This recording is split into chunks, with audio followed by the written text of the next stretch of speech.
At the New Orleans Convention Center, Adam Schiff walked on stage with the air of someone who'd already declared victory. But he hadn't counted on John Kennedy calmly unraveling his facade, piece by piece, until there was nothing left to hide behind. The mood in the room wasn't one of excitement like a music festival or football final. It was charged, cautious, as if the air itself held its breath. Cameramen made final adjustments, and aides whispered behind clipped folders, waiting for something they sensed would define more than just the night. Before we dive in, drop a comment with where you're watching from and be sure to subscribe for more compelling stories like this. Backstage, Senator Kennedy sat alone in a dim waiting room. His navy suit bore creases from long travel. Reading. Glasses rested low on his nose, and his fingers gently cradled a stack of legal-sized folders. They weren't thick, but heavy in content. On the muted TV screen ahead, a timer ticked down. 7 minutes until the debate went live. Down the corridor, Schiff made his entrance full of bravado, greeting strangers, cracking jokes about Louisiana heat, a trail of staffers in tow. Some looked important, others just nervous. Kennedy's room was quieter, like the eye of a storm. His campaign manager, Michael, peeked in. "You ready, Senator?" Kennedy looked up with calm certainty. "I've been ready." Michael stepped and closed the door behind him. "You sure about going in hard tonight?" Kennedy didn't answer immediately. He traced a finger along the stack of folders. "People forget what he's done, but those who got hurt, they never forget." Michael sighed. 2 hours, Senator. Just don't let him bait you into theater." Kennedy smiled slightly. "If he wants theater, he can have it."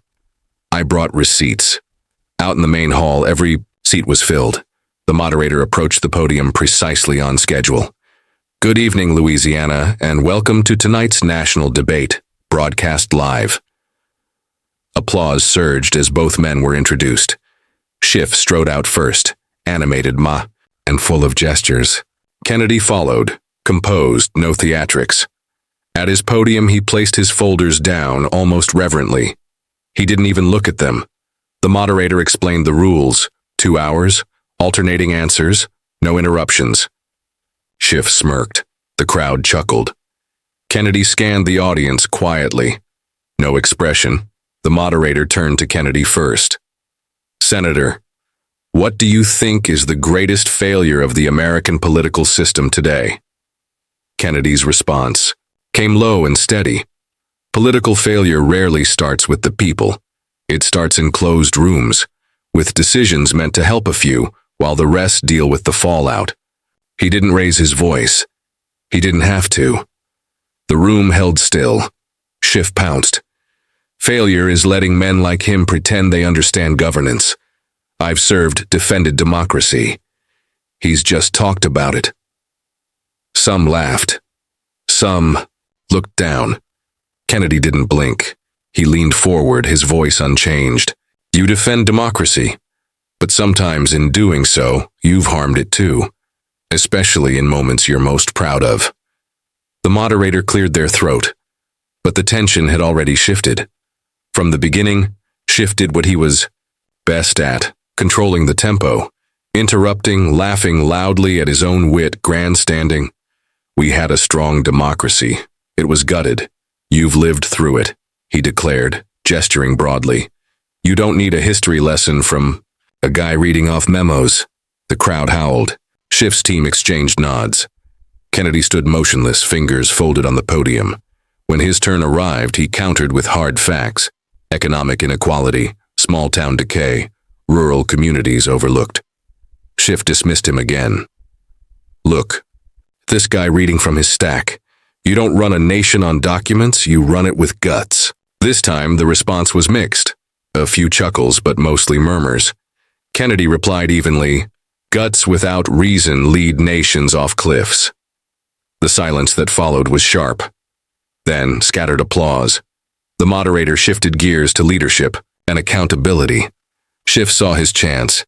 He launched into grievances, witch hunts, social media bans, lawsuits he called absurd. The list was long and bitter. Then came the line that made Kennedy's head lift. Just slightly. Sometimes you just cut a check and move on. It's easier than fighting. One sentence, but it cracked the air. Kennedy placed his hand on his folder stack. He didn't open it, just rested his fingers there. The moderator asked, "Senator?" "Kennedy, does compromising matter when it comes to ethics?" Kennedy paused, looked around, then straight into the camera. "Most folks can't just settle things quietly," he continued, calm and sharp. "If your rent goes up, you eat the cost. If your job cuts hours, there's no press release, you make do. When someone in power treats a payout like it means nothing, that matters." There was no shouting, no flourish, just honesty that cut deep. Schiff tried to interrupt. The moderator stopped him. Schiff's jaw twitched. The audience caught. And from that point forward, Schiff's edge dulled.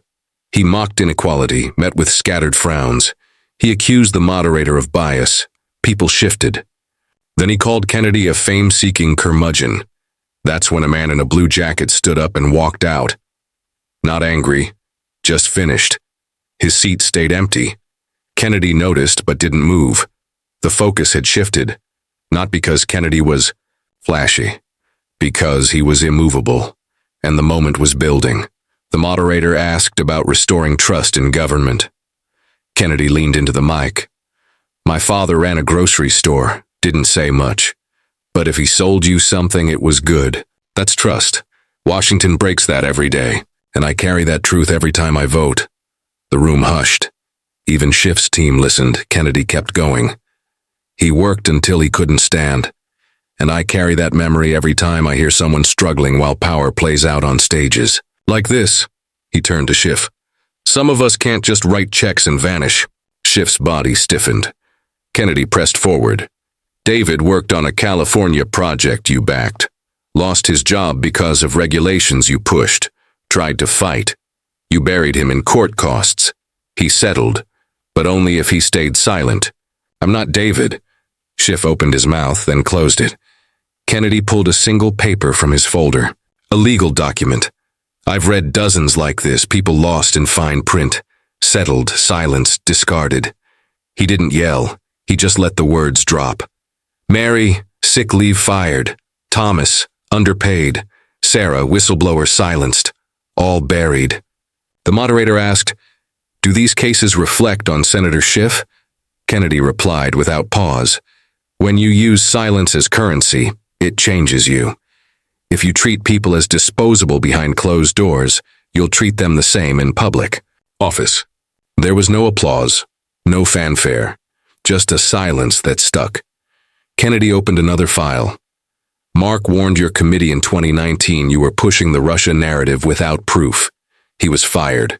His life collapsed." Schiff leaned forward. "I don't know him." Kennedy held up a newspaper. "You said under oath, that's not my problem, that's not leadership, that's evasion."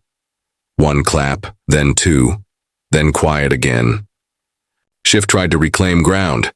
"Everyone lets people down, that's leadership." Kennedy responded, "No, that's how you lead, and it's the wrong way." He pulled the final piece. An email from Nathan, a staffer Schiff fired after raising concerns. "Nathan died from kidney failure. Couldn't afford treatment. His wife now works a few blocks from here." Schiff's voice was low. "You don't know the full story." Kennedy looked at him. "I don't need to know the full story. I know the people you left behind." The audience didn't move. A murmur, a shift, but not of anger, of awareness. The moderator spoke. "We'll take a break." Kennedy interrupted. No, Nathan didn't get a break. The final scene unfolded like gravity. Schiff stumbled, physically. A tremble. A misstep. Aide rushing forward, hands shaking. Kennedy stayed still. Schiff disappeared behind the curtain. The moderator announced a pause. Kennedy closed his files. "I'm ready to finish," he said.